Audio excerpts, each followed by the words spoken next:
அன்பு உறவுகளுக்கு வணக்கம். இந்திய தேர்தல் அரசியல் வரலாற்றில் தமிழக வெற்றிக் கழகத்தை போல் ஒரு கட்சியை பார்ப்பதே அரிது. தேர்தல் களம் என்பது ஒவ்வொரு அரசியல் கட்சிக்கும் அந்த கட்சிகளினுடைய தொண்டர்களுக்கு போர்க்களம் போன்றது. அந்த தேர்தல் காலங்களில்தான் தீயாய் சுழல்வார்கள், புயலாய் சீறுவார்கள். இப்படி தங்களினுடைய உணர்வுகளை வெளிப்படுத்தி ஒவ்வொரு நாளும் தான் பார்க்கக்கூடிய மக்களை கண்டு அவர்களிடம் தங்களினுடைய கட்சிக்கு வாக்களிக்குமாறு வேண்டுவார்கள், மன்றாடுவார்கள். எப்படியாவது தங்களினுடைய கட்சி முன்னிலை பெற வேண்டும் என்று விரும்பி பணியாற்றுவார்கள். ஆனால் தமிழக வெற்றிக் கழகத்தினுடைய தலைவர் திரு விஜய் அவர்கள் எந்த ஒரு பரப்புரைக்கான திட்டமிடலும் இல்லாமல் ஆட்சியாளர்களையும் தேர்தல் ஆணையத்தையும் குறை கூறிக்கொண்டு தனக்கு ஒதுக்கப்பட்ட பரப்புரை காலத்தில் கூட முறையான பரப்புரையை மேற்கொள்ளாமல் பனையூரிலேயே முடங்கி கிடக்கக்கூடிய சூழல் ஏன் வந்தது? அல்லது விஜயை முடக்குவது யார்? 2 நாள்களுக்கு முன்பாக தூத்துக்குடியிலும் திருநெல்வேலியிலும் பரப்புரை மேற்கொண்ட பரப்புரை என்பதை விட நகர்வளம், சாலை வளம் என்று குறிப்பிடலாம். அப்படி அந்த பரப்புரையில் என்ன குறிப்பிட்டார் விஜய்?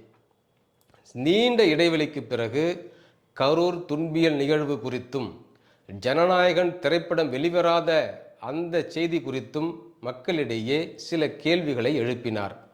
ஆனால் இப்பொழுது ஜனநாயகன் திரைப்படம் வெளிவந்து விட்டது. ஆம், ஒவ்வொரு வீட்டிலும் விஜய் இருக்கின்றான் என்று செல்லும் இடமெல்லாம் தன்னுடைய ஒரு செய்தியை குறிப்பிட்டு பேசி வந்த விஜய் அவர்கள் இன்று ஒவ்வொருவரினுடைய கையிலும் ஜனநாயகன் திரைப்படம் இருக்கிறது. ஆனால் நீங்கள் மக்களினுடைய மனத்திலே குடிபுகுந்திருக்கிறீரா? ஏனென்றால் திமுக என்ற ஒரு கட்சியை தீய சக்தி என்று உங்களினுடைய தொண்டர்களிடம் மிக தீவிரமாக ஆழ் மனத்திலே அந்த செய்தியை மிக தீவிரமாக குறிப்பிட்டு அழுத்தமாக பதிவு செய்த விஜய் அவர்களே, நீங்கள் வீட்டை விட்டு வெளிவராமல் எந்த ஒரு வெற்றியும் எளிதில் கைக்கு வந்து சேராது. ஒவ்வொரு தொண்டனும் காத்து கிடக்கின்றான். உங்களினுடைய கட்சிக்கு பணியாற்றுவதற்காக உங்களினுடைய சுவைஞராக இருந்தவன் தொண்டனாக மாறிய பிறகு தாவேகா ஆட்சியை பிடிக்கும்.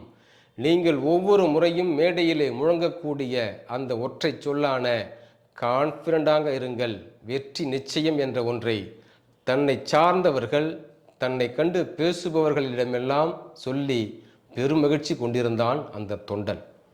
ஆனால் உங்களுக்கு வாக்களித்து உங்களுக்கு உறுதிமொழியை அளித்து உங்களை எப்படியாவது ஆட்சி கட்டிலே அமர்த்திவிட வேண்டும் என்று விரும்பிய பொதுமக்களாகிய நடுநிலை என்று சொல்லக்கூடிய அந்த உறுதிமொழியாளர்கள் கூட இப்பொழுது சற்றே தயக்கம் காட்டக்கூடிய சூழலையும் பார்க்கின்றோம்.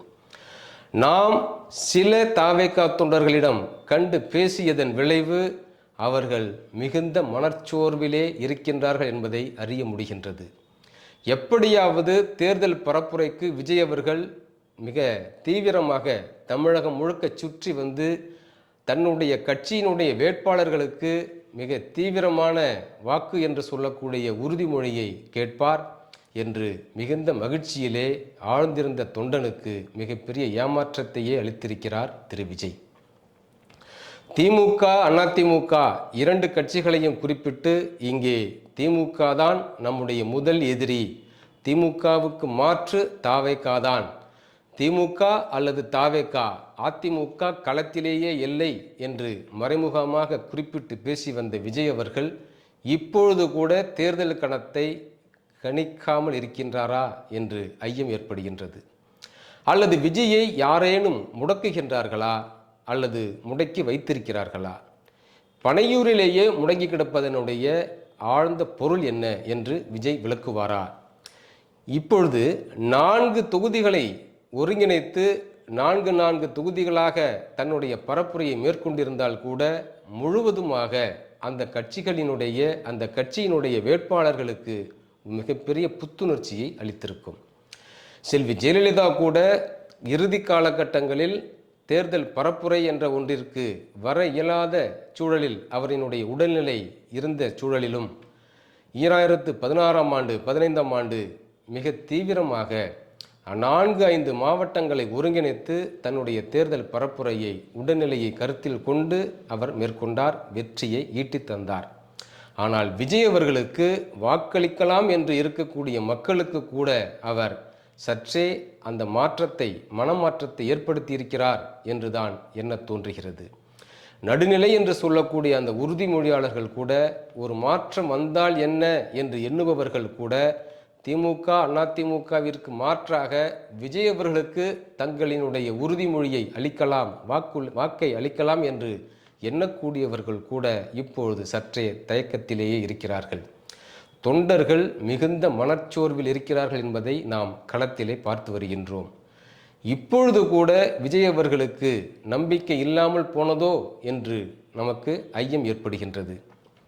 மிக எளிமையாக ஒவ்வொரு இல்லத்திற்கும் ஒவ்வொருவரினுடைய கைக்கும் சென்று சேரக்கூடிய அளவிலே இணையதளத்திற்கான வாய்ப்புகள் உருவாகி இருக்கக்கூடிய நிலையில் சில தொகுதிகளை குறிப்பிட்டு அந்த தொகுதிகளில் இருக்கக்கூடிய சிக்கல்களை மிகுந்த பேசுபொருளாக ஆக்கி தன்னுடைய உரையிலே காணொளி வடிவில் கூட மக்களை சென்று சேர்ப்பதற்கான முயற்சியில் திரு விஜய் அவர்கள் ஈடுபடவில்லை. அவர் தனியார் தொலைக்காட்சியில் நேர்காணல் கொடுத்திருக்கக்கூடிய அந்த ஒளிபரப்பு 20ஆம் நாள் வெளிவர இருக்கக்கூடிய நிலையில் அதை ஒன்றை மட்டுமே விஜய் அவர்கள் நம்பியிருக்கிறாரோ என்று எண்ண தோன்றுகிறது. எப்படி இருந்தாலும் அந்த கட்சியினுடைய வேட்பாளர்கள் விலை போகாமல் இதுவரை களமாடி கொண்டிருக்கிறார்கள் என்பதே அந்த கட்சிக்கு மிகப்பெரிய வெற்றிதான் என்று நாம் பார்க்கின்றோம். இப்படிப்பட்ட தொண்டர்களையும் வேட்பாளர்களையும் பெற்றிருக்கக்கூடிய விஜய் அவர்கள் வீட்டிலேயே முடங்கி கிடப்பதன் கருத்து என்ன, பொருள் என்ன, யாருக்கு விளங்கும் என்று தெரியவில்லை. பொறுத்திருந்து பார்ப்போம்.